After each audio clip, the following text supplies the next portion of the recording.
ಸಮಾನತೆ ಶೋಷಣರಹಿತ ವ್ಯವಸ್ಥೆಯ ಹರಿಕರಾಗಿರುವಂಥ ತಥಾಗತ ಭಗವಾನ್ ಬುದ್ಧ, ಮಹಾಗುರು ಬಸವೇಶ್ವರರು, ಭಾರತ ರತ್ನ ಡಾಕ್ಟರ್ ಬಾಬಾ ಸಾಹೇಬ್ ಅಂಬೇಡ್ಕರ್ ಅವರನ್ನು ಅತ್ಯಂತ ಗೌರವದಿಂದ ಸ್ಮರಿಸಿಕೊಂಡು ಅವರಲ್ಲಿ ವಂದಿಸಿ, ಈ ಮಾನವೀಯ ಮೌಲ್ಯಗಳಿಗೆ ದುಡಿದಿರುವ ಜಗತ್ತಿನ ಎಲ್ಲ ಮಹಾತ್ಮರನ್ನು, ದಾರ್ಶನಿಕರನ್ನು ನಾನು ಅತ್ಯಂತ ಗೌರವವನ್ನು ಸಮರ್ಪಿಸಿ, ಡಾಕ್ಟರ್ BR ಅಂಬೇಡ್ಕರ್ ಅವರ ಮಹಾಪರಿನಿರ್ವಾಣ ದಿನದ ಪ್ರಯುಕ್ತ ಮೂಢನಂಬಿಕೆ ವಿರೋಧಿಯ ಪರಿವರ್ತನಾ ದಿನಾಚರಣೆ, ಈ ದಿನಾಚರಣೆಯ ಐತಿಹಾಸಿಕವಾದಂಥ ಒಂದು ಬಹುದೊಡ್ಡ ಮೌಲಿಕ ವೇದಿಕೆ. ಈ ವೇದಿಕೆ ಮೇಲೆ ಆಸೀನರಾಗಿರುವಂಥ ಪೂಜ್ಯರಾದ ಪಾಂಡಿತಾರಾಧ್ಯ ಮಹಾಸ್ವಾಮಿಗಳು ಹಿಡಿದು ವೇದಿಕೆ ಮೇಲೆ ಎಲ್ಲ ಪೂಜ್ಯರಲ್ಲಿ ಮತ್ತು ಈ ಐತಿಹಾಸಿಕ ಪರಿವರ್ತನೆಗೆ ಕಂಕಣಬದ್ಧವಾಗಿ ನಿಂತಿರುವಂಥ ಈ ನಾಡಿನ ಧೀಮಂತ ವೈಚಾರಿಕ ನಾಯಕರು, ಪರಿವರ್ತನೆಯ ಬದಲಾವಣೆಯ ಹರಿಕಾರರು ಆಗಿರುವಂಥ ಸನ್ಮಾನರಾದಂಥ ಸತೀಶ್ ಜಾರಕಿಹೊಳಿ ಸಚಿವರು ಅವರಲ್ಲಿ, ಇನ್ನು ವೇದಿಕೆ ಮೇಲೆ ಮತ್ತು ಮುಂಭಾಗದಲ್ಲಿ ಕುಳಿತಂಥ ಎಲ್ಲ ಮಹನೀಯರಲ್ಲಿ, ಎಲ್ಲ ಮಾಧ್ಯಮ ಪ್ರತಿನಿಧಿಗಳಲ್ಲಿ ಎಲ್ಲರಲ್ಲಿ ಶರಣಗಳನ್ನು ಹೇಳಿ ನನಗೆ ಭಾಳ ಸಂತೋಷ ಆಗಿದೆ. ಬಹುತೇಕ ಬುದ್ಧ, ಬಸವೇಶ್ವರ, ಬಾಬಾ ಸಾಹೇಬ್ ಅಂಬೇಡ್ಕರ್ ನಂತರ ಪುನಃ ಒಂದು ವೈಚಾರಿಕ ಕ್ರಾಂತಿಗೆ, ಕತ್ತಲಿಂದ ಈ ಸಮಾಜವನ್ನು ಬೆಳಕಿನಿಗೆ ತೊಗೊಂಡು ಹೋಗಲಿಕ್ಕೆ ಒಬ್ಬ ರಾಜಕೀಯ ನಾಯಕರು ಯಾರಾದರೂ ನಿಂತಾರಂದರೆ ಇವತ್ತು ನಮ್ಮ ಸನ್ಮಾನ್ಯ ಜಾರಕಿಹೊಳಿ ಸಾಹೇಬರು ಅಂತ ನಾನು ಭಾಳ ಹಿಮಾಂತ ಹೇಳ್ತೀನಿ. ಯಾಕೆ ನಾನು ಈ ಅಭಿಮಾನ ತೊಡ್ತೀನಿ ಅಂದರೆ, ಇವತ್ತು ಬಹಳಷ್ಟು ರಾಜಕೀಯ, ಬಹುತೇಕ ಬೆರಳೆಣಿಕೆಯನ್ನು ಬಿಟ್ಟರೆ ಬಹುತೇಕ ರಾಜಕಾರಣಿಗಳೆಲ್ಲವೂ ಮೂಢನಂಬಿಕೆಗೆ ಒಳಗಾಗಿದ್ದಾರೆ. ಅದನ್ನು ಪೋಷಣೆ ಮಾಡ್ತಾರೆ. ಪೋಷಣೆ ಮಾಡೋದಕ್ಕೋಸ್ಕರವಾಗಿ ಅವರಿಗೆ ಪ್ರೋತ್ಸಾಹ ನೀಡ್ತಾರೆ. ಅಂಥ ಸಂದರ್ಭದಲ್ಲಿ ಮುಂದಿನ ನಮ್ಮ ಜನಾಗ ಭಾಳಷ್ಟು ಮತ್ತು ಅಂಧಕಾರ ಬೀಳಬಾರ್ದು ಅಂಥೇಳಿ ಮುಂದಾಲೋಚನೆಯಿಂದ ಸನ್ಮಾನ್ಯ ಜಾರಕಿಹೊಳಿ ಸಾಹೇಬರು ಇದೇನು ದಿಟ್ಟತನದ ಹೆಜ್ಜೆ ಕೈಗೊಂಡಾರೆ ಬಹುತೇಕ ನಮ್ಮ ಅಂಬೇಡ್ಕರ್ರ ಆಗಿನ ಕ್ರಾಂತಿಯನ್ನು ಪುನರುತ್ಥಾನ ಅನ್ನುವಂಥ ಒಂದು ವಿಷಯ ನಾವು ಇಲ್ಲಿ ಕಾಣ್ತಾ ಇದ್ದೀವಿ. ಭಾಳ ಸಂತೋಷ. ಇಂಥ ನಾಯಕರು ಇವತ್ತು ಪತ್ರಿಕೆಯಲ್ಲಿ ಒಂದು ಪತ್ರಿಕೆ ಬರೆದಿದೆ, ಉತ್ತರ ಕರ್ನಾಟಕದ ಹುಲಿ ಜಾರಕಿಹೊಳಿ ಅಂತ ಬರ್ದಾರ. ಅದು ನಾನು ಇದನ್ನು ಒಪ್ಪೋದಿಲ್ಲ. ಉತ್ತರ ಕರ್ನಾಟಕದ ಅಲ್ಲ, ಸಮರ ಕರ್ನಾಟಕದ ಹುಲಿ, ಭಾರತ ದೇಶದ ದಾರ್ಶನಿಕ ಅನ್ನುವಂಥ ಮಾತನ್ನು ನಾನು ಈ ಸಂದರ್ಭ ಹೇಳ್ತೀನಿ. ಯಾಕೆ ಯಾರು ಮಾಡಿದ್ರು ಹೇಳಿ ನೋಡೋಣ. ಬೇರೆ ಅಭಿಷೇಕ ಮಾಡೋರು, ಹೋಮ ಕಟ್ಟೋರು, ಗುಡಿ ಕಟ್ಟೋರು, ಅವು ಇಂಥವ್ರ ಹತ್ತಿರ ಹೋಗುವ ಸ್ವಾಮಿ ನಾಯಕರೇ ಭಾಳ ಅದಾರ. ಈಗ ಯಾಕಡೆ ಹೋಗ್ಬೇಕು, ಇವತ್ತು ಪ್ರಯಾಣ ಏನೋ ನಮ್ಮದು ಟೂರ್ ಅಂತಂದು ಪಂಚಂಗ ನೋಡಿ ಹೊರಗೆ ಹೋಗುವಂಥ ನಾಯಕರು ನಮ್ಮಲ್ಲಿರುವಾಗ ಬುದ್ಧನ ಬೆಳಕು, ಬಸವನ ಬೆಳಕು, ಬಾಬಾ ಸಾಹೇಬರ ಬೆಳಕನ್ನು ತಗೊಂಡು ವೈಚಾರಿಕ ಬೆಳಕಿರತ್ತ ತಾನು ನಡೆದು ಸಮಾಜವನ್ನು ಮುನ್ನಡೆಸ್ತಕ್ಕಂಥವ್ರು ನಮ್ಮ ಜಾರಕಿಹೊಳಿ ಸಾಹೇಬರು. ಆ ದಿಶೆಯಲ್ಲಿ ನಾವೆಲ್ಲ ಭಾಳ ಹೆಮ್ಮೆ ಪಡಬೇಕಾಗ್ತದೆ. ಅವರು ನಾನು ಭಾಳ ಮುಂದಿದ್ದು ನೆನಪು ಹೋಗಲಿ ಅಂತ ಹೀಗೆ ಹೇಳ್ತಾ ಇದ್ದೀನಿ. ಅವರು ಕರ್ನಾಟಕದಲ್ಲಿ ಒಂದು ಇಲಾಖೆಯ ಖಾತೆ ಸಚಿವರಾಗಿರ್ಬೋದು, ಆದರೆ ಅವರು ಈ ನಾಡಿನ ಚುಕ್ಕಾಣಿ ಹಿಡಿಯುವಂಥ ರೀತಿಯಲ್ಲಿ ಬೆಳೀಲಿ ಅನ್ನೋಂಥ ಆಶೆಯನ್ನು ನಾನು ಈ ವೇದಿಕೆ ಮೇಲೆ ವ್ಯಕ್ತಪಡಿಸ್ತಾ ಇದ್ದೀನಿ. ಶಿವಸ್ವರೂಪಗಳೇ, ನನಗೆ ಭಾಳ ಸಂತೋಷ ಆಗ್ತದೆ. ಮೂಢನಂಬಿಕೆ ಈ ದೇಶವನ್ನು ಶತಮಾನಗಳಿಂದ ಶೋಷಣೆ ಮಾಡ್ತಾ ಬಂದಿದೆ. ಅಜ್ಞಾನದ ಅಂಧಕಾರದಲ್ಲಿ ಜನರನ್ನು ದೂಡ್ತಾ ಇದೆ. ಈ ದಿಶೆಯಲ್ಲಿ ಮೊದಲು ಭಗವಾನ್ ಬುದ್ಧ ತನ್ನ ಬೆಳಕನ್ನು ಬಿತ್ತಿದ್ರು. ನೋಡಿ, 3 ಮಹಾನ್ ಪುರುಷರನ್ನು ಅವರು ಆದರ್ಶವಿಟ್ಕೊಂಡಾರೆ. ಎಲ್ಲ ಬೀನೇ. ಬುದ್ಧ ಅದು ಬಿ ಬರೋದು, ಬಸವ ಅದು ಬಿಯಿಂದ ಪ್ರಾರಂಭ ಆಗೋದು, ಭೀಮ ಅದು ಬಿಯಿಂದ ಪ್ರಾರಂಭ ಆಗೋದು. ಇದು ಹೆಂಗೆ ಇಲ್ಲಿ ಸಂಗಮ ಇದೆ, ಏಕತಾ ಇದೆ. ಬಹುಶಃ ಈ 3ರಿಂದ ಮತ್ತೊಂದು ಬಿ ಇದೆ, ಅದು ಭಾರತ ಅನ್ನುವಂಥದ್ದು. ಈ 3ರಿಂದ ಮಾತ್ರ ಭಾರತ ಬದಲಾವಣೆಗೆ ಸಾಧ್ಯ ಅನ್ನುವಂಥದ್ದು ಕೂಡ ನಮ್ಮ ಈ ವೇದಿಕೆ ಒಂದು ಮನಗಂಡಿದೆ ಅನ್ನುವಂಥ ಮಾತು ತಮ್ಮ ಎದುರಿಗೆ ಇಡ್ತಾ ಇದ್ದೆ. ನಾವೆಲ್ಲರೂ ಈ ಸಮಾಜದ ಒಂದು ದುಸ್ಥಿಗೆ ಕಂಕಣಬದ್ಧರಾಗಬೇಕಾಗಿದೆ. ಈಗಾಗಲೇ ಪ್ರತಿಜ್ಞೆ ವಿಧಿಯನ್ನು ಸನ್ಮಾನ್ಯರು ತಮ್ಮ ಆಸೆಯ ಕನಸನ್ನು ಜಾರಿ ಆಗಲಿ ಅನ್ನುವಂಥ ಆಸೆಯಿಂದ ಅದು ಎದೆ ಮೇಲೆ ಕೈ ಇಟ್ಟು ಇದೆ ಅಂತ ನೋಡಿ ಹಿಂಗಂತ ನಮ್ಮ ನಿರ್ಮಲಾನಂದ ಸ್ವಾಮಿಗಳು ಭಾಳ ಚಲೋ ಹೇಳಿದ್ದಾರೆ.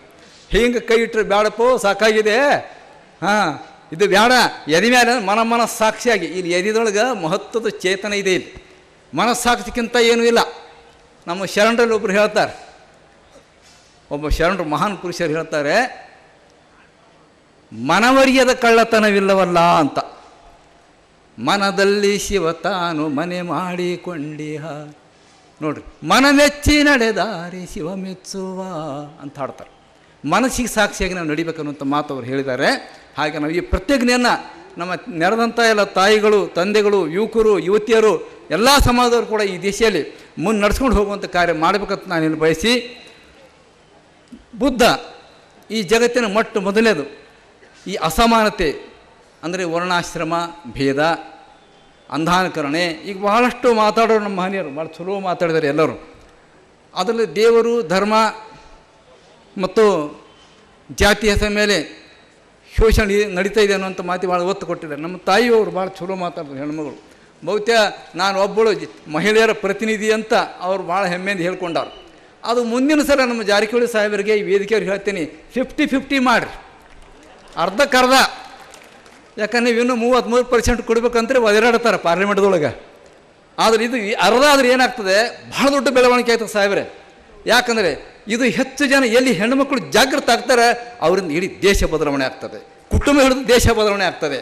ಆದರೆ ಹೆಚ್ಚಿನ ವೇದಿಕೆ ಅವರೇನು ಕಡಿಮೆ ಇಲ್ಲ. ನಾವ ಗಂಡು ಮಕ್ಕಳು ಹೆಚ್ಚು ಭಾಳ ಶಾಣೆಯರಂತಿಲ್ಲ, ಹೆಣ್ಮಕ್ಳು ಭಾಳ ಜಬರಸ್ತದಾರ, ಭಾಳ ಜ್ಞಾನಿಗಳದಾರ. ಇಲ್ಲಿ ಅವರು ಒಂದು ಮಾತು ಹೇಳಿದ್ರೆ ಎಲ್ಲ ಹೆಣ್ಮಕ್ಳು ಬದಲಿ ಆಗ್ತಾರೆ. ಒಬ್ಬ ಮಹಿಳೆಯರು ಬದಲಾವಣೆ ಆದರೆ ಎಲ್ಲ ಬದಲಾವಣೆ ಆಗ್ತಾರಪ್ಪ.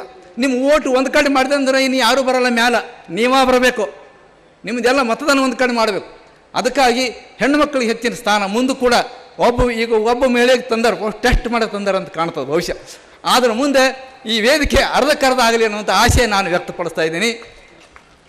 ಬುದ್ಧ ಈಗ ದೇವರು ಅಂದರೆ ಮೌನ. ಅದು ಬುದ್ಧ ಸ್ವಲ್ಪ ವಿಚಾರ ಮಾಡೋಣ. ದೇವರು, ಜಾತಿ, ಧರ್ಮ ಇವು ಭಾಳ ಈ ವೇದಿಕೆ ಮೇಲೆ ಭಾಳ ಧ್ವನಿ ಮಾಡ್ತಾ ಇದ್ದಾವೆ. ನಾವು ಯಾವಾಗಲೂ ಬೆಳಕಿನ ಹೋಗ್ಬೇಕು, ನಂಬಿಕೆ ಇರಬೇಕು, ಮೂಢನಂಬಿಕೆ ಇರಬಾರ್ದು. ನಂಬಿಕೆ ಕೇವಲ ನಂಬಿಕೆಗಾಗಿ ನಂಬಬಾರ್ದು. ನಂಬಿಕೆಯನ್ನು ವೈಜ್ಞಾನಿಕ, ವೈಚಾರಿಕ ತತ್ವದ ತಳಹದಿಯ ಮೇಲೆ ನಂಬಬೇಕು ನಾವು. ನಮ್ಮ 12ನೇ ಶತಮಾನದ ಶರಣರು ಮಹಾಮನೆಯ ಮೂಲಕ ಅನುಭವ ಮಂಟಪದಲ್ಲಿ ಚರ್ಚೆ ಮಾಡಿ ದೇವರು ಅದನ್ನು ಹೌದಾ, ಅದಾನ, ಹೇಗೆ ಅದಾನೆ, ಅವನು ಯಾಕೆ ದೇವರು ಅನ್ಬೇಕು, ಅದು ಎಲ್ಲಿರಬೇಕು, ಅದು ಎಷ್ಟು ಸತ್ಯ, ಚರ್ಚೆ ಮಾಡಿ ನಂಬ್ತಿದ್ರು. ಅವರು ಚರ್ಚೆ ಮಾಡಕ್ಕೆ ಹಚ್ತಿದ್ರೆ ಹೊರತು ಅವ್ರು ಹೇಳ್ಯಾರ, ದೊಡ್ಡವ್ರು ಹೇಳ್ಯಾರೆ. ನಮ್ಮ ದೇಶದ ಏನಾಗ್ತಾಯಿದೆ, ಭಾಳ ದೊಡ್ಡವ್ರು ಹೇಳ್ಯಾರ ಖರೆ ಇರಲೇಬೇಕಂತ ನಂಬೋದು. ಇದು ಮೂಢನಂಬಿಕೆನೇ. ಮೂಢನಂಬಿಕೆಯಲ್ಲಿ ಗಮನಿಸ್ಬೇಕು. ನಾ ಹೇಳೋ ಮಾತನ್ನು ಭಾಳ ಜನ ಭಾಳ ದೊಡ್ಡವ್ರು ಹೇಳಿದ್ದಾರೆ, ಅದು ಖರೆ ಇರಲೇಬೇಕು. ಯಾಕೆ ದೊಡ್ಡವ್ರು ಹೇಳ್ಯಾರೆ. ಇಲ್ಲ ನಮ್ಮವ್ರು ಹೇಳ್ಯಾರ ಅಂದಾಗ ನಮ್ಮವ್ರು ಹೇಳ್ಯಾರ ಖರೆ ಇರಲೇಬೇಕು. ಯಾಕೆ ಅದು ನಮ್ಮವ್ರು ಹೇಳ್ಯಾರೆ. ಇಲ್ಲ ಭಾಳ ಜನ ನಂಬ್ಯಾರ. ಅದಕ್ಕೆ ಅಮ್ಮ ಹೇಳಿದ್ರು, ಎಲ್ಲ ಭಾಳಷ್ಟು ಆ ಜ್ಯೋತಿ ಈ ಜ್ಯೋತಿ ಏನೇನು ಹೇಳಿದ್ರು. ಭಾಳ ಜನ ಅಲ್ಲಿ ಹೋಗ್ತಾ ಇದೆ, ಅದು ಖರೆ ಇರಲೇಬೇಕಂತ ನಂಬೋದು. ಇದು ಒಂದು ಮೂಢನಂಬಿಕೆನೇ. ಇಲ್ಲ ರೀ, ಪಾರಂಪರಿಕ ನಡ್ಕೋತ ಬಂದದ, ಅದ್ರಾಗ ಖರೆ ಇರಲೇಬೇಕು ಅನ್ನೋದು ಇದನ್ನು ಕೂಡ ಒಂದು ಮೂಢನಂಬಿಕೆನೇ. ಇಲ್ರಿ ದೊಡ್ಡ ಶಾಸ್ತ್ರದ ಬರ್ತದ, ಆ ಪುರಾಣದ ಬರ್ತದ, ಹಂಗೆ ಬರ್ತದ ಅಂತ ನಂಬೋದು ಕೂಡ, ಹೀಗೆ ಹೇಳಿ ನಂಬೋದು ಕೂಡ ಅದು ಮೂಢನಂಬಿಕೆನೇ. ಅದಕ್ಕಾಗಿ ನಮ್ಮ 12ನೇ ಶತಮಾನದ ಶರಣರು ಬುದ್ಧ ಏನು ಹೇಳಿದ್ರು, ನೀವು ಸ್ವತಃ ವಿಚಾರ ಮಾಡಕ್ಕೆ ಕಲಿ ಅಂತ ಹೇಳಿದ್ರು. ನೀನೇ ಸ್ವತಃ ವಿಚಾರ ಮಾಡು ಅನ್ನುವಂಥ ಮಾತು. ಬುದ್ಧ ದೇವನ ಬಗ್ಗೆ ಮೌನ ಆಗಿ ಹೇಳಿದ್ರು. ಭಾಳ ಒಳ್ಳೆಯ ಕ್ರಾಂತಿ ಆಯಿತು. ಯಾಕೆ ಬುದ್ಧ ಮೌನ ಆಗಬೇಕಾಯ್ತು ದೇವ್ರ ಮೇಲೆ ಅಂತಂದರೆ, ಆ ಕಾಲಕ್ಕೆ ದೇವ್ರ ಹೆಸರ ಮೇಲೆ ಪ್ರಾಣಿ ಬಲಿ ಕೊಡ್ತಿದ್ರು. ತಿನ್ನೋ ಪದಾರ್ಥ, ತುಪ್ಪ ಮುಂತಾದ ಪದಾರ್ಥಗಳು ಬೆಂಕಿ ಹಾಕಿ ಸುಟ್ಟು ಹಾಕ್ತಿದ್ರು ದೇವರ ಹೆಸರ ಮೇಲೆ, ಯಜ್ಞ ಯಾಗಾದಿಗಳ ಮೇಲೆ ನರಬಲಿಗಳು ಕೊಡ್ತಿದ್ರು. ಅನೇಕ ಮೂಢಾಚಾರಗಳು ನಡೀತಿದ್ದು, ಅದರ ಹೆಸರ ಮೇಲೆ ಶೋಷಣೆ ನಡೀತಿತ್ತು. ಯಾಕಪ್ಪ ಇದ್ರ ಬಗ್ಗೆ? ಆ ದೇವ್ರ ಬಗ್ಗೆ ಮೌನ ಇರಬೇಕು, ಸತ್ಯವಂತ ಮಾತ್ರ ಆಗಬೇಕು. ದೇವನಿಗಿಂತ ಸತ್ಯ ಬಹಳ ಮುಖ್ಯ ಅನ್ನೋದು ಜಗತ್ತಿಗೆ ಪ್ರತಿಪಾದನೆ ಮಾಡಲಿಕ್ಕೆ ಭಗವಾನ್ ಬುದ್ಧ ಆ ಕಾಲದ ಪರಿಸ್ಥಿತಿಗೆ ಕಕ್ಕಣ ಬದ್ಧರಾದರು. ಇದು ಒಂದು. ಅವ್ರು ಒಂದೇ ಸಂದೇಶ ಬುದ್ಧಂದು. ಏನು ಸಂದೇಶ? ಎಲ್ಲ ಜನರಿಗೆ ಒಳ್ಳೆಯದಾಗಬೇಕು. ಹುಟ್ಟಿದವ, ಹುಟ್ಟದೇ ಇರುವವ, ಸಣ್ಣವ, ದೊಡ್ಡವ, ಕಣ್ಣಿಗೆ ಕಾಣುವವ, ಕಣ್ಣಿಗೆ ಕಾಣದೇ ಇರುವವ, ಎಲ್ಲರಿಗೂ ಒಳ್ಳೆಯದನ್ನು ಬಯಸು ಅಂತ ತನ್ನ ಬೆಕ್ಕು ಸಂಘದಲ್ಲಿ ಬೋಧೆ ಮಾಡ್ತಾರೆ. ಅಂಥ ಬುದ್ಧನ ನಂತರ ಏನಾಯಿತು ತಮಗೆ ಗೊತ್ತದ. ಈ ನಮ್ಮ ದೇಶದೊಳಗೆ ಏನು ಸನಾತನ ಏನೇನು ಅಂತಿರ್ತಾವೆ, ಅವಟ್ಟ ದೇವ್ರ ಹೆಸರು ಮೇಲೆ ಬದುಕುವ ಜನ. ದೇವ್ರೂ ಒಂದು ಪ್ರಾಪರ್ಟಿ ಆಗಿದ್ರಿ. ಈಗ ದೇವರು ಬಹಳ ದೊಡ್ಡ ಪ್ರಾಪರ್ಟಿ ರೀ. ನೀವು ದೇವಾಲಯಗಳು ನೋಡಬೇಕು, 20 ಟನ್ ಬಂಗಾರ ಬಿದ್ದದ. ನಮ್ಮ ದೇಶದ ಗುಡಿಸಲ್ದಾಗ ಸಾಯ್ಲಕ್ಕತ್ತಾರೆ ಬಡವರು.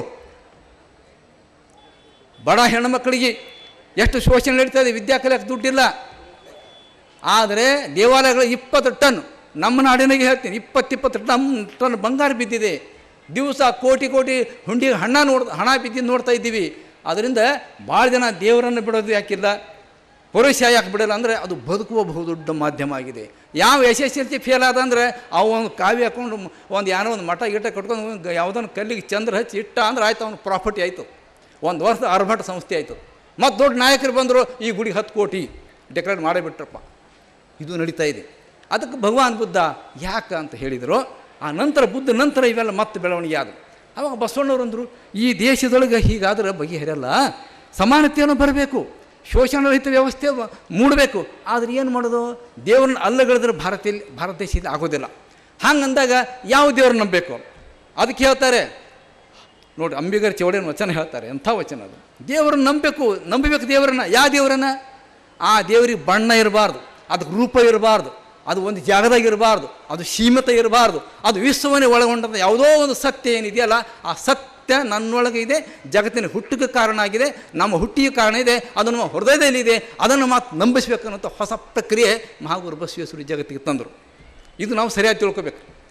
ನಾನು ಒಂದು ಮಾತು ಹೇಳ್ತೀನಿ ಯಾವಾಗ, ಒಂದು ಮರ, ಆಲದ ಮರ, ಸ್ವಲ್ಪ ವಿಚಾರ ಮಾಡಿರಪ್ಪ. ಆಲದ ಮರದಿಂದ ಟಪ್ಪಕ್ಕಂತ ಒಂದು ಬೀಜ ಭೂಮಿ ಮೇಲೆ ಬೀಳ್ತದೆ.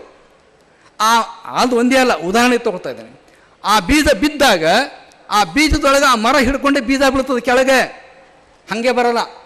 ಏನರವ ತಾಯಿ, ಯಾವ ಮರದಿಂದ ಯಾವ ಬೀಜ ಭೂಮಿಯ ಮೇಲೆ ಬಿದ್ದಿದೆಯೋ ಆ ಬೀಜ ತನಗೆ ಜನ್ಮ ಕೊಟ್ಟಂಥ ಆ ಮರವನ್ನು ತನ್ನೊಳಗೆ ಇಟ್ಕೊಂಡೇ ಭೂಮಿಯ ಮೇಲೆ ಬೀಳುತ್ತದೆ. ಇದು ವೈಜ್ಞಾನಿಕ ಸತ್ಯ. ಯಾವುದೇ ಮರ ಇರ್ಬೋದು, ಯಾವುದೇ ಸಸ್ಯ ಇರ್ಬೋದು, ಇಟ್ಕೊಂಡು ಬರ್ತದೆ. ಅದಕ್ಕೆ ಅವಕಾಶ ಸಿಕ್ಕಾಗ ಒಂದು ಒಳ್ಳೆ ನೆಲ, ಒಂದು ಜಲ ಅದಕ್ಕೆ ಸಿಕ್ತಂದರೆ ಅದು ಅಂಕುರವಾಗಿ ಒಡೆದು ವಿಕಾಸ ಆಗಿ ಮರ ಆಗಿ ಹೆಮ್ಮರವಾಗಿ, ಎಂಥ ಹೆಮ್ಮರ ಯಾವುದಿನೂ ತಾನು ಉಗಮವಾಗಿದೆಯೋ ಅದೇ ತಾನಾಗಿ ನಿಲ್ಲುವಂಥ ವ್ಯವಸ್ಥೆಗೆ ಆ ಬೀಜ ಕಾರಣ ಆಗ್ತದೆ. ಹಾಗೆ ನಾವು ನೀವು ಇಲ್ಲಿ ಹಿಂದೂ ಇಲ್ಲ, ಮುಸ್ಲಿಂ ಇಲ್ಲ, ದಲಿತ ಇಲ್ಲ, ಸವರ್ಣರಿಲ್ಲ, ಮತ್ತು ಮರಾಠಿ ಭಾಷೆ, ಹಿಂದಿ ಭಾಷೆ, ಆ ಭಾಷೆ ಪ್ರಶ್ನೆ ಇಲ್ಲ, ಅಮೇರಿಕದವರು, ಲಂಡನ್ದವರು, ಇಂಡಿಯಾದವರು ಪ್ರಶ್ನೆ ಇಲ್ಲ.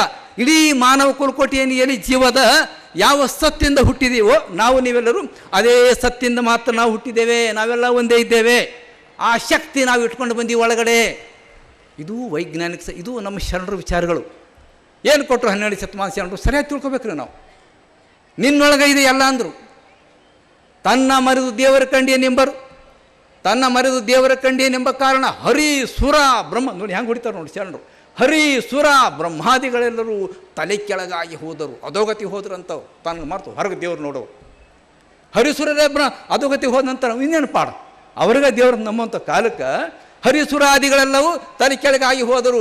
ಆ ದೇವರ ಮರೆದು ಅಂದರೆ ತನ್ನೊಳಗಿದ್ದಂಥ ಶಕ್ತಿಯನ್ನು ಮರೆತು, ಹೊರಗಿನ ದೇವರನ್ನು ಮರೆತು ತನ್ನನ್ನು ತಾನು ಅರಿತಡೆ ತಾನೇ ದೇವ ನೋಡ ಅಂತ ಅಂಬಿಗರ ಚೌಡ ಹೇಳ್ತಾನೆ. ತಾನೇ ದಿಟ, ತಾನೇ ದೇವ ಅನ್ನುವಂಥ ಮಾತು ಹೇಳ್ತಾರೆ.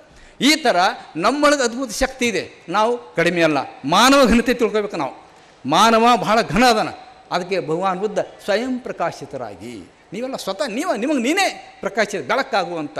ಹಾಗೆ ಒಳಗಿನ ಶಕ್ತಿ ನಾವು ಅರಳಿಸಿಕೊಂಡ್ರೆ ನಾವು ಲಿಂಗ ಆಗ್ತೀವಿ, ನಾವು ದೇವರಾಗ್ತೀವಿ. ನಾವು ಆ ಅವಸ್ಥೆ ನಿಜವಾದ ಮಹಾ ಜಗತ್ತು ಹುಟ್ಟಿನ ಕಾರಣಕ್ಕೆ ಯಾವ ಸತ್ಯ ಇತ್ತಲ್ಲ ಅದೇನೇನಾಗ್ತೀಯಾ. ಇದು ನಮ್ಮ ಶರಣ ಸಿದ್ಧಾಂತ. ಇದು ಶರಣರು ಎಂದು ಕೈಲಾಸ ಒಪ್ಪಿಲ್ಲ, ವೈಕುಂಠ ಒಪ್ಪಿಲ್ಲ, ಕಾಶಿ ಒಪ್ಪಿಲ್ಲ, ಶ್ರೀಶೈಲ ಒಪ್ಪಿಲ್ಲ, ತಿರುಪತಿ ಅಂತೂ ಒಪ್ಪೋದೇ ಇಲ್ಲ. ಇನ್ನು ಯಾವುದೇ ತನ್ನನ್ನು ಬಿಟ್ಟು ಭಿನ್ನತೆಯನ್ನು ಒಪ್ಪಿಲ್ಲ. ಮನುಷ್ಯ ನೀ ಯಾರ ಇರು, ಎಲ್ಲಾನ ಹುಟ್ಟೇನ ಅರ್ಜಿ ಹಾಕಿ ಹುಟ್ಟಿಲ್ಲ. ಹೆಣ್ಣರ ಆಗಿ ಹುಟ್ಟು, ಗಂಡರಾಗಿ ಹುಟ್ಟು, ಏನೇ ಹುಟ್ಟು, ನಿನ್ನೊಳಗೆ ಅದ್ಭುತ ಶಕ್ತಿ ಅದ. ನಿನ್ನ ಶಕ್ತಿಯನ್ನು ವಿಕಾಸ ಮಾಡಿಕೊಂಡಾಗ ನೀನೇ ಘನ, ನಿನಗಿಂತ ದೊಡ್ಡದು ಯಾವುದಿಲ್ಲ. ಎಂಥ ಮಾತು. ಈ ತತ್ವಜ್ಞಾನ ನಮ್ಗೆ ಬೇಕು. ನಾವೇನಿದ್ದೀವಿ ಯಾರಿಗೆ ನಂಬಿಕೊಂಡು ತತ್ಯಾಗ ಮರಿ ಇರ್ತದೆ, ತತ್ತಿ ಎಗ್, ಅದು ಪಕ್ಕಳಿ ಒಳಗೆ ಮರಿ ಇರ್ತದೆ. ಅದು ಇಷ್ಟೇ ಜಗತ್ತು ಅಂತ ತಿಳ್ಕೊತದೆ ರೀ. ಇದು ನನ್ನ ಜಗತ್ತು ಇಷ್ಟೇ ಅಂತ ಅದ್ರೊಳಗಿದ್ರೆ ಅಷ್ಟೇ. ಈಗ ಅದು ಸ್ವಲ್ಪ ಪರದೆ ಒಡೆದು ಹೊರಗೆ ಬಂದರೆ ವಿಶಾಲವಾದ ಜಗತ್ತು ಕಣ್ಣಿಗೆ ಕಾಣ್ತದೆ. ನಾವು ಈ ಮೂಢನಂಬಿಕೆ ಅಂಧ ಅನುಕರಣೆ ಅನ್ನುವಂಥದ್ದು ಒಂದು ನಂಬಿಕೆಯನ್ನು ಅದರೊಳಗೆ ಸಿಕ್ಕಾಕೊಂಡಿವಿ. ಅದು ಒಡೆದು ಹೊರಗೆ ಬಂದರೆ ವಿಶಾಲವಾದಂಥ ಜಗತ್ತು ನಮ್ಮ ಮುಂದೆ ಇದೆ. ಆ ದೃಷ್ಟಿಯಿಂದ ದೇವರನ್ನು ಅಲ್ಲೆಗಳದು ಬೇಡ, ಉಳಿದೆಲ್ಲ ಹೊರಗೆ ತಂದುಬಿಟ್ಟು ಬೇರೆ ದೇವರಿದೆ ಅನ್ನೋದು ನಂಬುವುದು ಬೇಡ. ನಾವು ವಿಚಾರಕ ಚಿಂತಕರಾಗಬೇಕು, ಪ್ರಗತಿಪರರಾಗಬೇಕು. ಈ ದೃಷ್ಟಿಯಿಂದ ನಮ್ಮೊಳಗೆ ಅದ್ಭುತ ಶಕ್ತಿ ಅದ, ನಾವು ವಿಕಾಸ ಆಗಬೇಕು ಅನ್ನುವಂಥದ್ದನ್ನು ನಾವು ವೈಚಾರಿಕ ದೃಷ್ಟಿಯಿಂದ ಕಾಣಬೇಕು. ಇನ್ನು ನಮ್ಮ ಜಾತಿವಾದ ಹೇಗಿದೆ ಅಂದರೆ ಇದೊಂದು ಭ್ರಮೆ ಅಂತಾರೆ. 12ನೇ ಶತಮಾನ ಶರಣರು ಭ್ರಮೆ. ಅದನ್ನು ಬಾಬಾ ಸಾಹೇಬ್ ಅಂಬೇಡ್ಕರ್ ಕಾನೂನಿನ ಮುಂದೆ ಸಂವಿಧಾನ ದೃಷ್ಟಿಯಲ್ಲಿ ಎಲ್ಲರೂ ಸಮಾನರು ಅನ್ನುವಂಥ ಮಾತನ್ನು ಹೇಳಿದರು. ಹೆಂಗೆ ಹೇಳ್ತಾರೆ ಅವರು? 12ನೇ ಶತಮಾನ ಮನುಷ್ಯ ಸಪ್ತಧಾತು ಸಮಂ ಪಿಂಡಂ ಸಮಯೋನಿ ಸಮೋಧು, ಎಲ್ಲರೂ ಎಲು ತಗಲು ನರ ಮಾಂಸದಿಂದ ಹುಟ್ಟಿದ್ದೇವೆ, ಆದರೆ ಮನುಷ್ಯ ಸರಿ ಸಮಾನರು, ಎಲ್ಲರೂ ಸಮಾನ ಸಪ್ತ ಧಾತುಗಳದಾವೆ, ಮಾನವರೆಲ್ಲ ಸಮಾನರು. ನಮ್ಮ ನರೇಂದ್ರ ಸಾಹೇಬರು ಭಾಳ ಚಲೋ ಹೇಳಿದ್ರು, ಅದ ಮಾತು ನಾನು ಹೇಳ್ತೀನಿ. ಗುರುನಾನಕರು ಹೇಳ್ತಾರೆ ಆ ಮಾತನ್ನು, ಯಾರು ಹಿಂದೂ ಆಗಿ ಹುಟ್ಟಿಲ್ಲ, ಯಾರು ಮುಸ್ಲಿಮ್ ಆಗಿ ಹುಟ್ಟಿಲ್ಲ, ಯಾರು ಕ್ರೈಸ್ತರಾಗಿ ಹುಟ್ಟಿಲ್ಲ. ಅದನ್ನು ಗುರುನಾನಕರು ಹಿಂದಿ ತಮ್ಮ ಬರ್ತದೆ ಕಾಣ್ತದೆ. ನ ಕೋಯಿ ಹಿಂದೂ ಹೋಕರ್ ಪೈದಾ ಹುವಾ, ನ ಕೋಯಿ ಮುಸ್ಲಿಂ ಹೋಕರ್ ಪೈದಾ ಹುವಾ, ಸಬಿ ಮಾನವ ಹೋಕರ್ ಹಿ ಪೈದಾ ಹುವಾ ಹೇ, ಮಾನವ್ ಸಬ್ ಏಕ್ ಹೈ ಅಂತ ನಾನಕರು ಹೇಳ್ತಾರೆ ಈ ಮಾತನ್ನು. ಗುರುನಾನಕ ದೇವರ ಸಂದೇಶ ಎಂಥ ಸಂದೇಶ. ಅಷ್ಟು ಹೇಳಿದಂಥ ನಾನಕರಿಗೆ ನಾವು ಮತ್ತೆ ಸಣ್ಣವು ಮಾಡಿಬಿಟ್ಟೇವೆ. ನಾವು ತಿಳಿದಂಗೆ ನಾನಕರು ರೂಪಿಸ್ಕೊಂಡಿವಿ, ನಮ್ಮ ತಿಳಿದಂಗೆ ಬುದ್ಧನ ರೂಪಿಸ್ಕೊಂಡಿವಿ, ನಮ್ಮ ತಿಳಿದಂಗೆ ಸಂಕುಚ ಬೇಲಿ ಹಾಕಿ ಬಸವಣ್ಣ ರೂಪಿಸ್ಕೊಂಡಿವಿ, ನಮ್ಮ ತಿಳಿದಂಗೆ ಅಂಬೇಡ್ಕರ್ ರೂಪಿಸ್ಕೊಳ್ತಾ ಇದ್ದೀವಿ. ಇಂಥ ಸಂದರ್ಭದೊಳಗೆ ಜಾರಕಿಹೊಳಿ ಅಂತ ಮಹಾನ್ ಒಬ್ಬ ನೇತಾ ಬಂದು ಇವರೆಲ್ಲ ಚೌಕಟ್ಟನ್ನು ಮೀರಿ ಮಾನವ ಕುಲಕೋಟಿ ಆಸ್ತಿ ಅನ್ನೋ ತೋರಿಸ್ಕೊಟ್ಟಕ್ಕೆ ಹೊಂಟಾರ. ಇದು ಹೆಮ್ಮೆ ವಿಷಯದ ಭಾಳ ಅದ್ಭುತವಂಥ ವಿಚಾರ. ಈ ದೃಷ್ಟಿಯಿಂದ ಜಾತಿ ಮತ ಧರ್ಮ ಮೀರಿ ಹೋಗ್ಬೇಕು. ನಾವು ಜಾತಿ ಮತ ಪಂಥಗಳನ್ನು ಮೀರಿ ಆಚೆ ಹೋಗ್ಬೇಕು, ಸೀಮಾತೀತರಾಗಬೇಕು, ನಾವು ವಿಶ್ವ ಕುಟುಂಬಗಳಾಗಬೇಕು. ನಾವು ಏನಾಗಿದೆ ಇವತ್ತು ಜಾತಿ ಅನ್ನುವಂಥದ್ದು ರಾಜಕೀಯ ಬಂಡವಾಳ ಆಗಿದೆ, ಅದೊಂದು ಬಂಡವಾಳ ಆಗಿಬಿಟ್ಟಿದೆ. ಇದನ್ನು ಮೀರಿ ಹೋಗ್ಬೇಕು ನಾವು. ಆ ದೃಷ್ಟಿಯಿಂದ ನಾವೆಲ್ಲ ಎಲ್ಲರಿಗೆ ಒಂದು ಚೇರ್ ಸಿಕ್ಕಿದೆ, ಕುರ್ಚಿ ಸಿಕ್ಕಿದೆ, ಅದು ಮುಖ್ಯಮಂತ್ರಿ ಇರ್ಬೋದು ಅಥವಾ ಮತ್ತೊಂದು ಸಚಿವರು ಇರ್ಬೋದು ಅಥವಾ ಅಧಿಕಾರಿಗಳ ವರ್ಗದ ಒಂದು ಕುರ್ಚಿ DC ಮತ್ಯಾವುದೋ ಇರ್ಬೋದು. ಅಲ್ಲಿ ಆ ಚೇರ್ ಇರೋದು ಒಂದು ಜಾತಿಗಲ್ಲ, ಅದು ಎಲ್ಲರಿಗಾಗಿರೋದನ್ನು ಮರಿಬಾರ್ದು ನಾವು. ಆ ಚೌಕಟ್ಟಿನಲ್ಲಿ ಕಾರ್ಯ ಮಾಡ್ತಕ್ಕಂಥದ್ದಂದರೆ ಅದು ರಾಷ್ಟ್ರದ್ರೋಹ ಆಗ್ತದೆ. ಈ ದೃಷ್ಟಿಯಿಂದ ಮನುಷ್ಯರನ್ನು ನಾವು ಒಂದು ಅನ್ನುವಂಥ ಮಾತು ನಾವು 12ನೇ ಶತಮಾನದ ಶರಣರು ಭಗವಾನ್ ಬುದ್ಧ ಬಾಬಾ ಸಾಹೇಬ್ ಅಂಬೇಡ್ಕರ್ ಕೊಟ್ಟಿದೆ ಈ ಲೋಕದೊಳಗೆ. ಈ ದೃಷ್ಟಿಯಿಂದ ನಾವು ಹೆಣ್ಣು ಮಕ್ಕಳನ್ನು ಸರಿ ಸಮಾನವಾಗಿ ತಿಳ್ಕೋಬೇಕು. ಮಹಿಳೆಯರು ಪುರುಷನಿಗಿಂತ ಕೀಳಲ್ಲ, ಅವರು ಸರಿ ಸಮಾನರೇ. ಮಹಿಳೆಯರು ಪುರುಷನಷ್ಟೇ ಸರಿ ಸಮಾನರು. ಬಸವಾದಿ ಶರಣರ ಕಾಲಕ್ಕೆ ಹೆಣ್ಣು ಮಕ್ಕಳು ಅಕ್ಕಮಾದಿ ಅಂಥವ್ರು, ನೀಲಾಂಬಿಕೆ ಅಂಥವ್ರು, ಕಸ ಗುಡಿಗಿಸುವ ಕಾಯಕ ಮಾಡುವಂಥ ಸತ್ಯಕನಂಥವ್ರು ಕೂಡ ಮಹಾನ್ ಯೋಗಿಗಳಾಗಿದ್ದಾರೆ. ಲಂಚ ವಂಚನೆಯ ಕೈಯಾನದ ಭಾಷೆ, ಬಟ್ಟೆಯಲ್ಲಿ ಹೊನ್ನು ವಸ್ತ್ರ ಬಿದ್ದಡೆ ಕೈ ಮುಟ್ಟಿ ಎತ್ತಿದ ಆಳೆ ನಿಮ್ಮ ಆಣೆ ನಿಮ್ಮ ಪ್ರಮತರಾಣಿ ಅಂತಾರಪ್ಪ. ಕಸ ಗುಡಿಸುವ ಸತ್ಯಕನಲ್ಲಿ ಸ್ವಾಭಿಮಾನದ ಬದುಕು ತುಂಬ್ತಾರೆ ಶರಣರು. ಆಕೆ ಕಸ ಗುಡಿಸ್ತಾಳೆ, ಬೀದಿದ್ದು ಕೆಲಸ ಮಾಡ್ತಾಳೆ. ಆದರೆ ಇನ್ನೊಬ್ಬರು ವಸ್ತು ಬೀದ ಬಿತ್ತಂದ್ರೆ ಕೈ ಮುಟ್ಟಿ ನಂದು ನಾನು ಬೇಕಂತ ತೊಗೊಂಡ್ರೆ ನಿಮ್ಮ ಆಣೆ ಅಂತಾಳೆ. ಬಹುಶೇಕ ಇದು ನಮ್ಮ ದೇಶ ಆಳುವಂಥವ್ರು ಈ ವಚನ ತಂದು ಪಾರ್ಲಿಮೆಂಟ್ದಲ್ಲಿ ವಿಧಾನಸೌಧದಲ್ಲಿ ಹಾಕಿ ಅದನ್ನು ಪಾಲಿಸಿದರೆ ನಮ್ಮ ದೇಶದ ಭ್ರಷ್ಟಾಚಾರ ಎಲ್ಲ ಹೋಗ್ತದೆ. ಇದು ನಾವು ಗಮನಿಸ್ಬೇಕು ಈ ಮಾತನ್ನು. ಕಸ ಗುಡಿಸುವಂಥ ಸತ್ಯಕ್ಕೆ ಈ ಮಾತು. ಆದ್ದರಿಂದ ನಮಗೆ ಈ ದೇಶದಲ್ಲಿ ಶಿಕ್ಷಣ ಬೇಕು, ಮಹಿಳೆಯರ ಸಮರ್ಥಾನ ಬೇಕು, ಎಲ್ಲರೂ ಮಾನವರು ಅನ್ನುವಂಥ ನಾವು ಮರಿಬಾರ್ದು. ಎಲ್ಲರಿಗೂ ಒಳ್ಳೆಯದನ್ನು ನಾವು ಬಯಸಬೇಕು. ಆಮೇಲೆ ಶಿಕ್ಷಣ ಎಲ್ಲರಿಗೂ ಬೇಕು. ಶಿಕ್ಷಣ ಭಾಳ ಮುಖ್ಯ. ಶಿಕ್ಷಣ ಅದು ಇವತ್ತೇನಾಗಿದೆ, ಶಿಕ್ಷಣ ಅದು ವ್ಯಾಪಾರೀಕರಣ ಆಗಿದೆ. ಇದು ದೊಡ್ಡ ದುರಂತ. ಶಿಕ್ಷಣ ವ್ಯಾಪಾರೀಕರಣ ಹೋಗಬೇಕು, ಶಿಕ್ಷಣ ಸಾರ್ವತ್ರಿಕ ಆಗಬೇಕು. ಬಾಬಾ ಸಾಹೇಬ್ ಅಂಬೇಡ್ಕರ್ ಒಂದು ಕಡೆ ಹೇಳ್ತಾರೆ, ಶಿಕ್ಷಣ ಬಡವರಿಗೆ ಈ ಶಿಕ್ಷಣ ಏನಿದೆ ಉಚಿತವಾಗಿ ಅತಿ ಕಡಿಮೆ ಖರ್ಚಿನಲ್ಲಿ ಬಡವರಿಗೆ ಸಿಗುವಂಗೆ ಆಗಬೇಕಂದಾಗ ಸಮಾನತೆ ಸಾಧ್ಯ ಅನ್ನುವಂಥದ್ದನ್ನು ಡಾಕ್ಟರ್ ಬಾಬಾ ಅಂಬೇಡ್ಕರ್ ಅವರು ಹೇಳ್ತಾರೆ ಈ ಮಾತನ್ನು. ಆ ದೃಷ್ಟಿಯಿಂದ ನಮ್ಮ ಶಿಕ್ಷಣವು ಸಾರ್ವತ್ರಿಕ ಆಗಬೇಕು, ಅದು ಕಡಿಮೆ ಖರ್ಚಿನಲ್ಲಿ ಬಡವರಿಗೆ ಸಿಗಬೇಕು. ಈ ದೃಷ್ಟಿಯಿಂದ ಬೆಳೆದ್ರೆ ಸಮಾಜದಲ್ಲಿರುವಂಥ ಶೋಷಿತರು ಮ್ಯಾಲೆ ಬರಲಿಕ್ಕೆ ಅನುಕೂಲ ಆಗ್ತದೆ. ಅದಕ್ಕೆ ನಮ್ಮ ನಾಡು ಭಾಳ ಪ್ರಬುದ್ಧ ನಾಡು ಅಂತ ಹೇಳ್ಕೊಳ್ಳೋಕೆ ಇವತ್ತು ಸ್ವಲ್ಪ ಯಾಕೋ ಆತಂಕ ಆಗ್ತಾಯಿದೆ. ನೋಡ್ತೀವಿ, ಯಾರು ವೈಚಾರಿಕವಾಗಿ ಹೇಳ್ತಾರೋ, ಯಾರು ಶೋಷಣೆಯ ರಹಿತವಾದಂಥ ವಿಚಾರ ಮಂಡಿಸ್ತಾರೋ, ಯಾರು ಅಸಮಾನತೆಯನ್ನು ಹೋಗಲಾಟಕ್ಕೆ ಟೊಂಕ ಕಟ್ಟಿ ನಿಂತಾರೋ ಅಂಥ ವಿಚಾರವಂತರನ್ನು ಯಾವ ಪರಿಸ್ಥಿತಿ ನೋಡ್ತಾ ಇದೆ ನಮ್ಮ ದೇಶ ಅನ್ನೋದು ನಾವು ಇವತ್ತು ಆಲೋಚನೆ ಮಾಡ್ಕೋಬೇಕು. ಇದ್ರ ಬಗ್ಗೆ ನೀವು ಹೇಳಲಿಲ್ಲ ಅಂದರೆ ಇದು ಹೆಂಗೆ ಬೆಳೀತಾವೆ. ನಾವು ಪ್ರಶ್ನೆ ಮಾಡಬೇಕು. ಎಲ್ಲರೂ ಬಡವರು ಒಂದು ಕಡೆ ಒಂದಾಗಬೇಕು ನಾವು.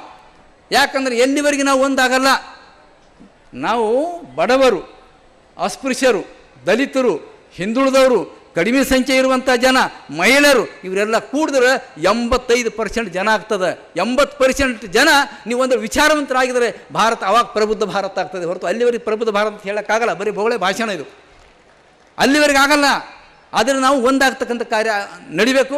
ಆ ದಿಶೆಯಲ್ಲಿ ನಮ್ಮ ಈ ಒಂದು ವೇದಿಕೆ ಏನಿದೆ, ಪರಿವರ್ತನಾ ದಿನಾಚರಣೆ, ಎಲ್ಲ ಪರಿವರ್ತನೆ ಆಗಬೇಕು. ನಾವು ಪರಿವರ್ತನೆ ಭಾಳ ಮಹತ್ವದ್ದು. ನೋಡಿ, DOG ಹಿಂಗೆ ಇಟ್ಟರೆ ಎಷ್ಟು ವರ್ಷ ಇಟ್ಟರು ಕೂಡ ಅದು ಡಾಗೆ ಆಗಿರ್ತವೆ. DOG ಹಂಗೆ ಇಡಬೇಕು. ಪರಿವರ್ತನೆ ಮಾಡೋಣ, ನೋಡೋಣ, G ಈ ಕಡೆ ತರಬೇಕು, D ಈ ಕಡೆ ತರಬೇಕು. ಏನಾಯ್ತದು? ಗಾಡ್ ಆಯ್ತು. ಪರಿವರ್ತನೆ ಹೇಗಿದೆ ನೋಡಿ. ನಾವು ಈ ಮಟ್ಟಕ್ಕೆ ಬದಲಾವಣೆ ಆಗಬೇಕು. ನಾವು ನಮ್ಮ ತನವನ್ನು ನಾವು ಬದಲಾವಣೆ ಆಗಬೇಕು. ಈ ಬದಲಾವಣೆ ಆಗಬೇಕಾದ್ರೆ ಇನ್ನೊಂದು ಮಹತ್ವದ್ದು, ಯಾವುದೇ ಒಂದು ಅಭಿವೃದ್ಧಿ ಆಗಬೇಕಾದ್ರೆ ಅಲ್ಲಿರುವಂಥ ದೋಷಗಳು ನಾವು ಕಳ್ಕೊಳ್ಬೇಕು. ಹೊಲ್ದಾಗ ಕಳೆ ತೆಗಿತೀವಿ, ನೀವೇನಂತೀರಿ? ಹೊಲ್ದಾಗ ಹುಲ್ಲಾಯಿತು ಅಂದರೆ ಬೆಳೆ ರಕ್ಷಣೆ ಮಾಡ್ತೀವಿ, ಕಸ ಕಟ್ಟಿ ತೆಗೆದಾಕ್ತೀವಿ, ಅಲ್ಲದನ್ನು ತೆಗೆದಾಕ್ತೀವಿ, ಬೆಳೆ ಉಳಿಸ್ಕೋತೀವಿ. ಅದೇ ರೀತಿ ನಮ್ಮಲ್ಲಿರುವಂಥ ಈ ಅಸಮಾನತೆಯ ದೋಷ, ಮೂಢನಂಬಿಕೆಯ ದೋಷಗಳು, ದ್ವೇಷ ಮತ್ಸರ ಏನು ಗುಣಗಳದಾವ ಇವೆಲ್ಲ ಕಸಗಳು ತೆಗೆದು ಹಾಕಬೇಕು. ದುಶ್ಚಟ ದುರ್ಗಳು ಕಿತ್ತು ಒಗಿಬೇಕು. ಇವೆಲ್ಲ ತೆಗೆದು ಹಾಕಿದ್ರೆ ಈ ಕಳೆ ಹೋಯ್ತಂದರೆ ನಮ್ಮ ವ್ಯಕ್ತಿತ್ವ ವಿಕಾಸ ಆಗ್ತದೆ, ನಮ್ಮ ಪ್ರಬುದ್ಧ ಭಾರತದ ಬೆಳೀತದೆ. ಈ ದಿಶೆಯಲ್ಲಿ ನಮ್ಮ ಈ ಕಾರ್ಯ ಮುಂದೆ ಒರಲಿ ಅನ್ನುವಂಥ ಮಾತು ಹೇಳ್ತಾ, ನಮ್ಮ ಸತೀಶ್ ಜಾರಕಿಹೊಳಿ ಸಾಹೇಬರು ಕತ್ತಲೆಯಲ್ಲಿ ಪ್ರಯಾಣ ಮಾಡುವಂಥ ಜನರನ್ನು ಬೆಳಕಿನತ್ತು ಹೋಗುವಂಥ ಒಂದು ಭಾಳಷ್ಟು ಕಂಕಣಬದ್ಧರಾಗಿದ್ದಾರೆ. ನೋಡಿ, ಹಗಲೆಲ್ಲ ಕಣ್ಣು ಕಟ್ಟಿ ನಾವು ಕತ್ತಲೆ ಹೋದೆವಂದರೆ ನಾವು ಮುಳ್ಳಿನಲ್ಲಿ ಕಾಲಿಡ್ಬೋದು, ಕಲ್ಲು ಹೊಡ್ಕೊಳ್ಬೋದು, ತಗ್ಗಿನಲ್ಲಿ ಎಲ್ಲೋ ಬೀಳ್ಬೋದು, ಅಥವಾ ತಲೆ ಹೊಡ್ಕೊಳ್ಬೋದು, ಇಲ್ಲ ದಾರಿ ತಪ್ಪಿ ಅಡ್ಡ ದಾರಿಯಲ್ಲಿ ಹೋಗಿ ಏನೇನೋ ಜೀವನಕ್ಕೆ ಅಪಾಯ ತಂದುಕೊಳ್ಬೋದು, ಹಾವು ಚೇಳಿ ಮೇಲೆ ಕಾಲಿಡಬಹುದು. ಅದೇ ಬೆಳಕಿನಲ್ಲಿ ನಾವು ಹೋದೆವಂದರೆ ನಮಗೆ ಯಾವ ಅಪಾಯದಿಂದ ನಡಿಬೇಕಾಗ್ತದೆ. ಆ ದಿಶೆಯಲ್ಲಿ ಮೂಢನಂಬಿಕೆ ಅನ್ನುವಂಥ ಕತ್ತಲು ಹೋಗಲಾಡಿಸಿ, ಅಸಮಾನತೆ ಕತ್ತಲು ಹೋಗಲಾಡಿಸಿ, ಶೋಷಣೆ ಅನ್ನುವಂಥ ಕತ್ತಲು ಹೋಗಲಾಡಿಸಿ ಎಲ್ಲರೂ ಕೂಡ ಒಂದು ರೀತಿ ಬುದ್ಧನ ಬೆಳಕು, ಬಸವನ ಬೆಳಕು, ಭೀಮನ ಬೆಳಕು, ಇದು ಭಾರತದ ಬೆಳಕಾದರೆ ಈ ಮೂವರ ಬೆಳಕು ಭಾರತ ಬೆಳಕು. 3-4 ಬಿ ನೋಡ್ರಪ್ಪ, ಗಮನಿಸಿರ್ತಾವೆ. ಬಿ ಮೊದಲನೇ ಬಿ ಬುದ್ಧ, 2ನೇ ಬಿ ಬಸವ, 3ನೇ ಬಿ ಭೀಮ, 4ನೇ ಬಿ ಯಾವುದು? ಈ 4 ಭಾರತ. ಈ 4 ಪಿಲ್ಲರ್ ಮೇಲೆ ಭಾರತದ ಪಾರ್ಲಿಮೆಂಟಾಗಿ ಹಿಡ್ಕೊಂಡು ಎಲ್ಲ ಆಧ್ಯಾತ್ಮಿಕ ಈ ರಾಷ್ಟ್ರೀಯ ಒಂದು ಆಡಳಿತ ಬಂದಾಗ ಮಾತ್ರ ಪ್ರಬುದ್ಧ ಭಾರತ ಆಗ್ತದೆ. ಈ ತಳಹದಿ ಮೇಲೆ ಮಾಡಬೇಕು ಅನ್ನೋದು ಬಾಬಾ ಸಾಹೇಬ್ ಅಂಬೇಡ್ಕರ್ ಅವರ ಕನಸಾಗಿತ್ತು. ಇವತ್ತು ಪರಿವರ್ತನೆ ದಿನ ಏನು ಅದ್ಭುತ ಕಾರ್ಯ ನೀವೆಲ್ಲ ಮಾಡಿರಿ. 6ನೇ ಡಿಸೆಂಬರ್ ಡಾಕ್ಟರ್ ಬಾಬಾ ಸಾಹೇಬ್ ಅಂಬೇಡ್ಕರ್ ಅವರು ಸಂವಿಧಾನ ಶಿಲ್ಪಿ, ಅವರು ಪರಿನಿರ್ವಾಣ ಅಂತ ದಿನ ಇದು. ಇದನ್ನು ಯಾರು ಹೇಗೋ ಮಾಡುತ್ತಾರೆ, ಹೆಂಗೋ ಒಂದೊಂದು ರೀತಿ ಮಾಡ್ಕೊಂಡು ಅಭಿಮಾನ ತೋರೋದು ಅಷ್ಟೇ. ಬರೀ ಅಭಿಮಾನಿದ್ರೆ ಸಾಲೋದಿಲ್ಲ, ನಮಗೆ ತತ್ವಜ್ಞಾನ ಬೇಕು. ಅವರ ಹಾಚೆ ಕೊಟ್ಟು ಹೋಗುವಂಥ ಮಾರ್ಗದ ನಾವು ನಡಿಬೇಕು. ಭಾಳ ಜನ ಬಾಬಾ ಅಂಬೇಡ್ಕರ್ ಆದ ನಂತರ ಮತ್ತೊಬ್ಬ ಬಾಬಾ ಅಂಬೇಡ್ಕರ್ ಹುಟ್ಟಿಲ್ಲ, ಮತ್ತೊಬ್ಬರು ಹುಟ್ಟಲಿಲ್ಲ. ಸಾಕಷ್ಟು ದಲಿತ ನಾಯಕರು, ಹಿಂದುಳಿದ ನಾಯಕರು ಆಗಿದ್ದಾರೆ ಅವ್ರ ಹೆಸರು ಮೇಲೆ. ಆದರೂ ಕೂಡ ಬಾಬಾ ಸಾಹೇಬ್ ಅಂಬೇಡ್ಕರ್ ನನಸು ಮಾಡಿದ್ಬಿಟ್ಟು ಕುಟುಂಬದ್ದೋ ತಂದೋ ಏನು ಅಭಿವೃದ್ಧಿ ಮಾಡುತ್ತೋ ಹೊಂಟ್ರೆ ಹೊರತು ಅವ್ರು ಯಾರು ಬಾಬಾ ಅಂಬೇಡ್ಕರ್ ಕನಸಿಗೆ ನನಸು ಮಾಡಲಿಕ್ಕೆ ಹೋಗಲಿಲ್ಲ. ಆ ದಿಶೆಯಲ್ಲಿ ಒಂದು ಮನಸ್ಸು ಕಂಡು ಇವತ್ತು ಬಾಬಾ ಸಾಹೇಬ್ ಅಂಬೇಡ್ಕರ್ ಅವರ ಕನಸನ್ನು ಅವರು ಪರಿನಿರ್ವಾಣ ದಿನದಂದು ಸತೀಶ್ ಜಾರಕಿಹೊಳಿ ಸಾಹೇಬರು ಮಾಡಕ್ಕೆ ನಿಂತಾರ. ನಿಜವಾಗ್ಲೂ ಇವರು ಬಾಬಾ ಸಾಹೇಬ್ ಅಂಬೇಡ್ಕರ್ ಇತಿಹಾಸ ಉಳಿದಂಗೆ ಅವ್ರು ಬೆಳಿಬೇಕನ್ನುವಂಥ ಮಾತು ಈ ಸಂದರ್ಭ ನಾನು ಆಶೆ ವ್ಯಕ್ತಪಡಿಸಿ, ತಾವೆಲ್ಲ ನಾನು ನೋಡ್ತೀನಿ ಈ ಧಾರ್ಮಿಕ ಮೂಢನಂಬಿಕೆಗಳು ಯಾವುದೋ ಒಂದು ಅಂಧಾನಕ. ಒಬ್ಬ ಸ್ವಾಮಿ ಬಂದರೆ ತಲೆ ಮೇಲೆ ಕೊಡ ಇಟ್ಕೊಂಡು ಸ್ವಾಗತಕ್ಕೆ 1000 ಹೆಣ್ಮಕ್ಳು ರೋಡಿ ಮೇಲೆ ಬರ್ತಾರೆ ಸ್ವಾಗತ ಮಾಡೋಕ್ಕಂತ. ಅವ್ರು ಪಲಿಚಕ್ಕೆ ಕುಂತು ಹಿಂಗೆ ಬರ್ತಾರೆ, ಅದಕ್ಕೆ ಮಂದಿ ಜಮಾ ಆಗ್ತಾರೆ. ಆದರೆ ವಿಚಾರವಂತಿಕೆಗೆ ಇಷ್ಟೊಂದು ಜನ ಬರ್ತಾರಂತ ನಾನು ನೋಡಿಲ್ಲ. ಅದು ಇಲ್ಲಿ ನಿಜವಾಗ್ಲೂ ಬೆಳಗಾವದಲ್ಲಿ ಒಂದು ಹೊಸ ಬೆಳಕು ಬೀರ್ತಾ ಇದೆ. ಇದು ಭಾರತಕ್ಕೂ ದಾರಿ ತೋರ್ಬಹುದು ಅನ್ನುವಂಥ ಆಸೆ ನಾನು ನಿಮ್ಮೆಲ್ಲ ನೋಡಿದಾಗ ನನಗೆ ಭಾಳ ಸಂತೋಷ ಆಗ್ತದೆ. ಕೊನೆ ನಿಮ್ಮ ಬೆಳಗಾವಿ ಭಾಗದ ನಾನು ಒಂದು ವಿನಂತಿಯ ಮಾತಾಡ್ತೀನಿ. ಇಲ್ಲಿ ಯಾವುದೇ ಥರದ ಜಾತಿ ಭೇದ ಬೇಡ, ಏನು ನಿಮ್ಮ ವೈಯಕ್ತಿಕವಾಗಿ ಮಾಡ್ಕೊಳ್ಳಿ, ಬೇಡ ಅಂತ ಹೇಳೋದಿಲ್ಲ ನಾನು. ಧರ್ಮ ಭೇದ ಬೇಡ, ಅದು ಭಾಷಾ ಭೇದದ ಕಟ್ಟರವಾದಿ ನೆಲ ಇದು. ಭಾಷಾ ಭೇದ ಬೇಡ. ಕನ್ನಡಿಗರು ನಾವು ಹೇಗಿದ್ದೀವಿ ಅಂದರೆ, ನಾವು ಕನ್ನಡಿಗರು ಸಕಲ ಜೀವಾತ್ಮ ಲೇಸನ ಬಯಸುವುದು ಅನ್ನುವಂಥ ಮಾತು ಅರಳಿದು ಕೇವಲ ಕನ್ನಡದಲ್ಲಿದು. ಕನ್ನಡದಲ್ಲಿ ಮಾತ್ರ ಈ ವಿಷಯ ವಚನಗಳಲ್ಲಿ ಅರಳಿದೆ, ಮತ್ತಿಲ್ಲಿ ಅಲ್ಲ. ಇವ ನಮ್ಮವ ಅಂತ ಎಲ್ಲ ಧರ್ಮದವ್ರನ್ನ, ಎಲ್ಲ ಜನಾಂಗವನ್ನು, ಮಾನವ ಕುಲಕೋಟಿಯನ್ನು ಅಪ್ಪಿಕೊಂಡಂಥ ಭಾಷೆ ಆ ನೆಲ ಯಾವುದಿದ್ರೆ ಅದು ಕರ್ನಾಟಕ, ಅದು ಕನ್ನಡ. ಆ ದಿಶೆಯಲ್ಲಿ ನಾವು ನಮ್ಮ ಮಹಾರಾಷ್ಟ್ರದವರು ನಮ್ಮಲ್ಲಿ ಇಲ್ಲಿ ಅದಾರವರು, ಅವ್ರು ನಾವು ಪ್ರೀತಿಸೋಣ. ಮಹಾರಾಷ್ಟ್ರದವರು ಕೂಡ ಅದನ್ನೇ ಅನುಸರಿಸಬೇಕು. ಯಾವ ಕನ್ನಡಿಗರಂದರೆ ಸಂಕುಚಿತ ಮನೋಭಾವರಲ್ಲ, ನಾವೆಲ್ಲ ಒಂದೊಂದು ಭಾವ ಅಲ್ಲಿ ಮೂಡಬೇಕು. ಮರಾಠಿ ಸಂತರು ಎಂಥ ಸಂದೇಶ ಕೊಟ್ಟಾರೆ. ಇಲ್ಲಿ ಭಾಷಾ ವಾರು ಭೇದ ಹೋಗಿ ನಾವು ಸಾಮರಸ್ಯದ ಬದುಕು, ಅವ್ರಿಗೆ ನೀವು ಪೂರಕ ಆಗಬೇಕು, ನಮಗೆ ಅವ್ರು ಪೂರಕ ಆಗಬೇಕು. ಖರಾತೋ ಏಕಚಿ ಧರ್ಮ ಜಗಾಲ ಪ್ರೇಮಾರ್ಪಾವೆ, ಮರಾಠಿ ಸಂತರು ಹೇಳಿದ್ದಾರೆ. ಖರಾತೋ ಏಕಚಿ ಧರ್ಮ ಒಂದೇ, ಯಾವುದು ಈ ಜಗತ್ತಿಗೆ ಪ್ರೀತಿ ತೋರಿಸು ಅಂತ. ಅವರು ಅದನ್ನು ಒಳ್ಳೆಯದೇ ಹೇಳಿದ್ದಾರೆ. ಅವರು ನಮ್ಮ ಬಂಧುಗಳಿದ್ದಾರೆ, ನಾವು ಅವರು ಪೂರ್ವಕವಾಗಿರೋಣ. ಕರ್ನಾಟಕದವರು ಮರಾಠದಲ್ಲಿ ಕರ್ನಾಟಕದಲ್ಲಿ ಇದ್ದಾರೆ. ನಾವು ಭೇದ ಮಾಡದೆ ಅಲ್ಲಿನವರಿಗೆ ಅವ್ರು ಪೂರಕ ಮಾಡಲಿ, ಇಲ್ಲಿನವ್ರಿಗೆ ನಾವು ಪೂರಕ ಮಾಡಿ, ಭಾರತ ನಾವೆಲ್ಲ ಭಾರತೀಯರು ಅನ್ನುವಂಥ ಸಂದೇಶ ಇತ್ತು ಅಂದರೆ ಅದು ಬಾಬಾ ಸಾಹೇಬ್ರಿಗೆ ತೃಪ್ತಿ ಕೊಟ್ಟಂಗೆ ಆಗ್ತದೆ. ಬಾಬಾ ಸಾಹೇಬ್ರ ಕನಸು ಏನಿತ್ತು, ಅಖಂಡ ಭಾರತ ಆಗಿರಬೇಕು, ಭಾರತ ಒಡಿಬಾರ್ದು, ಭಾರತ ಒಂದಾಗಿರಬೇಕು ಅನ್ನೋಂಥ ರೀತಿಯಲ್ಲಿ ಸಂವಿಧಾನ ಕೊಟ್ಟಾರೆ. ಆ ಬಾಬಾ ಸಾಹೇಬರ ಕನಸು ಅಖಂಡನಾಗಿರ್ಬೇಕು. ಮತ್ತೊಮ್ಮೆ ಒಡೆಯುವಂಥ ಕೆಲಸ ನಡೀತಾ ಇದೆ. ಯಾಕೆ ಬರೀ ಯಾವುದೋ ಒಂದು ಧರ್ಮ ಹಿಡ್ಕೊಂಡು ಸನಾತನಿ ಹೇಳಿದ್ರು ಎಲ್ಲ ಸ್ವಾಮಿ, ನಾ ಹಂಗೆ ಹೇಳಕ್ಕೆ ಹೋಗಲ್ಲ. ಯಾವುದೋ ಒಂದು ರೀತಿಯಿಂದ ಆ ಧರ್ಮ ನಮ್ಮದು, ಈ ಧರ್ಮ ಭಾರತದ್ದು, ಅದು ಅತ್ತಿಂದು, ಇವೆಲ್ಲ ಬೇಡ. ನಾವು ಒಟ್ಟು ಭಾರತೀಯರಿದ್ದೀವಿ. ಅದು ಒಂದೇ ಕನಸಿರಬೇಕು. ಇದೇ ನಮ್ಮ ಸಂವಿಧಾನ ಹೇಳ್ತದೆ. ಭಾರತ ಸಂವಿಧಾನವೇ ಭಾರತ ದೇಶದ ಮೌಲಿಕವಾದಂಥ ಗ್ರಂಥ, ಮುನ್ನಡೆಸುವ ಗ್ರಂಥ ಅನ್ನುವಂಥ ಸಂಕಲ್ಪವನ್ನು ನಾವು ಈ ಸಂದರ್ಭದಲ್ಲಿ ಮಾಡಿ ನಾವೆಲ್ಲ ಸಂವಿಧಾನ ನಡೆದತ್ತು ಹೋಗೋಣ. ಮನ ಪರಿವರ್ತನೆಗೆ ಸಂತರದು ಮಹಾತ್ಮರದು ಶರಣರನ್ನು ನಾವು ಅನುಸರಿಸೋಣ ಅನ್ನುವಂಥ ಮಾತನ್ನು ಹೇಳ್ತಾ ಮತ್ತೊಮ್ಮೆ ನಮ್ಮ ಸನ್ಮಾನ್ಯ ಜಾರಕಿಹೊಳಿ ಸಾಹೇಬರು ನೋಡಿ ಬುದ್ಧನನ್ನು, ಬಸವೇಶ್ವರನ್ನು, ನಾರಾಯಣ ಗುರುವನ್ನು, ಜ್ಯೋತಿಬಾ ಫುಲೆಯನ್ನು, ಸಾವಿತ್ರಿಬಾಯಿಯವರನ್ನು, ಆಮೇಲೆ ನಮ್ಮ ಇವರು ಪೇರಿಯರವರನ್ನು, ನಮ್ಮ ಶಾಹು ಮಹಾರಾಜರನ್ನು, ಆಮೇಲೆ ಕೃಷ್ಣರಾಜ ನಾಲ್ಮಡಿ ಕೃಷ್ಣರಾಜ ಒಡೆಯರನ್ನು ಅನೇಕರು ಇನ್ನು ನೋಡಿದ್ರೆ ನೋಡಬೇಕು.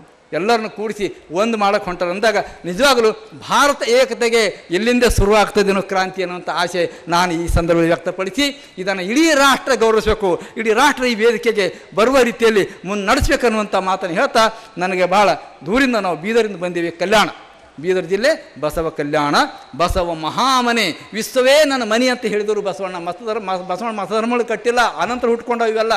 ನಿಜವಾದ ಬಸವಣ್ಣ ಕಟ್ಟಿದ್ದೇನು ಮಹಾಮನೆ, ಜಗತ್ತೇ ನನ್ನ ಮನೆ, ಎಲ್ಲರೂ ನನ್ನರು. ಇದೇ ಶರಣ ಸಂದೇಶ, ಇದೇ ಬುದ್ಧನ ಸಂದೇಶ, ಇದು ಬಸವೇಶ್ವರ ಸಂದೇಶ, ಇದೇ ಭೀಮನ ಸಂದೇಶ, ಇದೇ ನಮ್ಮ ನಿಮ್ಮೆಲ್ಲರ ಆಸೆ ಆಗಲಿ ಅನ್ನುವಂಥ ಆಸೆಯನ್ನು ವ್ಯಕ್ತಪಡಿಸಿ ಈ ಸಂದರ್ಭದಲ್ಲಿ ಬಹಳ ಒಳ್ಳೆ ನೀವು ವೇದಿಕೆ ಮಾಡಿರಿ. ನಿಮ್ಮೆಲ್ಲರಿಗೂ ನಾನು ವಂದನೆ ಹೇಳಿ ಮತ್ತೊಮ್ಮೆ ನಮ್ಮ ಸತೀಶ್ ಜಾರಕಿಹೊಳಿ ಸಾಹೇಬರಿಗೆ ಆಯುಷ್ಯ, ಆರೋಗ್ಯ ಮತ್ತು ಎಲ್ಲ ಸಂಪತ್ತಿನೊಂದಿಗೆ ನಿಜವಾಗ್ಲೂ ಅವ್ರಿಗೆ ಇನ್ನೂ ಹೆಚ್ಚೆಚ್ಚು ಉತ್ತರೋತ್ತರವಾಗಿ ಮಹತ್ವದ ಈ ಕಾರ್ಯ ಮಾಡಲಿಕ್ಕೆ ಅಖಂಡ ಭಾರತ ನಿರ್ಮಾಣ ಮಾಡುವಂಥ ಅವಕಾಶಗಳು ಅವರು ಒದಗಿ ಬರಲಿ ಅನ್ನೋಂಥ ಆಸೆಯನ್ನು ವ್ಯಕ್ತಪಡಿಸಿ ನನ್ನ ಮಾತು ಮುಗಿಸ್ತೀನಿ.